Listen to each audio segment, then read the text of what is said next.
Welcome back. All right, so news of the day video for all you fine people on the internet for your Thursday, November the 2nd. And starting off looking at the Colorado Avalanche. So, Tatar and Drouin were healthy scratches last night in that win over St. Louis. Now, the interesting thing is they call up Tufty, put him in the lineup, and he's good. And I mean, I saw that when he was here in Abbotsford last week. He's a good player. And I've been vocally supportive of him for the last few years. I know in Dallas, I wanted to see him in the lineup a little bit more, and he got into the lineup. And even though there were a lot of people who assured me he sucks, the reality is I think Tufty has the size, he has the speed. I think the tools are there. It's just a matter of the right organization. It may very well be Colorado's that right organization.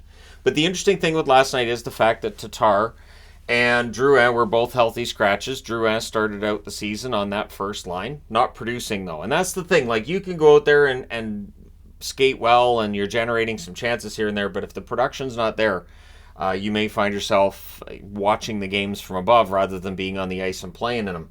So we'll see what Colorado does going forward. Now, Tufty's been sent down today. That's probably just a paper transaction. He likely comes back up for their next game.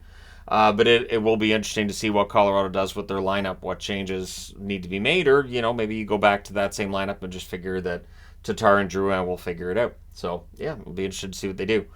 Vegas, dealing with a bit of an injury here on the blue line. Nick Hague is expected to miss the next 3 games. Lower body injury for him. So that's just the guideline right now. We'll see after those 3 games if he does come back.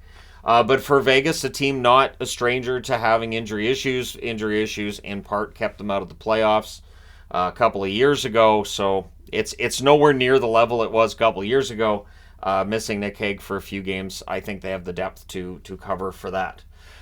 Speaking of depth on the blue line, Boston's depth on their blue line is going to get tested tonight. So, first off, you don't have McAvoy. That's a suspension. Grzelcyk's going to be out for a while with an injury. And Forbort is not going to be in the lineup tonight either. They've confirmed he won't be there. There was some back and forth game time decision, but he's not going to play tonight.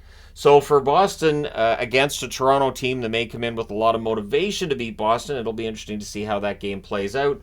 Boston's defied expectations so far this year with their ridiculously good start. That defying of expectations may come to an end tonight, but we'll see. They've rallied before when they've been shorthanded.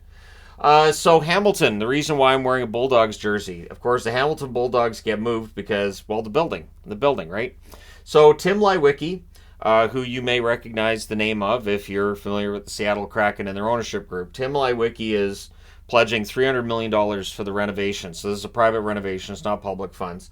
$300 million to renovate Hamilton's First Ontario Centre, which is a little less than half of what was spent completely redoing Seattle's arena to create Climate Pledge. So the idea is he wants to attract a hockey team, but he's also keeping it realistic in what he wants to attract. That he's not expecting an NHL team. He knows the NHL is not going to Hamilton, but he believes that Hamilton has a long, rich history of hockey. And so we could see when these renovations are done, and the plan is to have them done by 2025, we could see the Bulldogs return for the start of the 2025-2026 season. And again, they could decide to stay where they are and not return to Hamilton, but then teams in junior do tend to move around a little bit. There's some liberal movement with some organizations, and so we'll see what happens with Hamilton. But if you have an arena ready to go in Hamilton that can sustain the team and that can make it work, then all the best to them. All right, so the Nottingham Panthers, and I looked at this right away, and I checked around to see how much it will cost. Nottingham Panthers have released a memorial jersey for Adam Johnson. So it's an Adam Johnson jersey. I will put a link in the description below this video to this. The profits from selling that jersey will go to the GoFundMe, which benefits his family. Now, the shipping cost to get it over to North America, from what I can see, it is $44 US to get it into the US. It's $61 US to get it shipped to Canada. So it's expensive. The jersey itself is 47 pounds. And of course, I'm using, British pounds because that's what it's listed in. So it does end up being, I think it's $59 US altogether, something like that. But yeah, so it's a little bit pricey. I'm not ordering one myself. I would give to the GoFundMe for the family, which is close to achieving its goal. They were looking for 47,000 pounds. They're over 45,000 pounds. So I will link in the description below this video to both the GoFundMe, which benefits his family, as well as the Nottingham Panthers jersey, which looks really nice. It is a very nice jersey.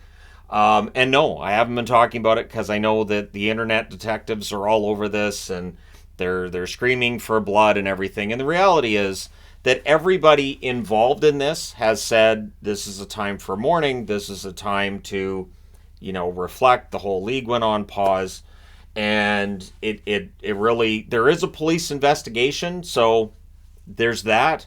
And I'm not a police officer, nor am I a detective, so I don't go through the film frame by frame and everything. And the players involved have all come out and said, all of this screaming and yelling about murder and everything needs to stop. And then they were told that they were wrong. So at any rate, that's why I haven't been wading into it, because I know it's this ugly discussion online, and I know people have made their minds up. I did discuss Adam Johnson's passing in a video where I didn't put his name in the title, because again, then you get told that you're profiting off of death. So I don't want to be profiting off of death. And again, the conversation on the internet at this point is just I'm not. Nope. The tragedy here is what happened, and supporting the family, supporting players, and just doing your best to make sure that hockey is as safe as possible going forward. And again, I've heard all the stuff, seen all the stuff. It doesn't matter. The focus really needs to be on Adam Johnson, and for people who are really mad, give money to Adam Johnson. If you're mad at me, give money to the GoFundMe. So there you go. Thank you guys so much for all your support as always. Don't forget to hit like and subscribe if you haven't done so already, because I know and I can tell. But yeah, thank you guys so much for all your support. I will talk to you again soon.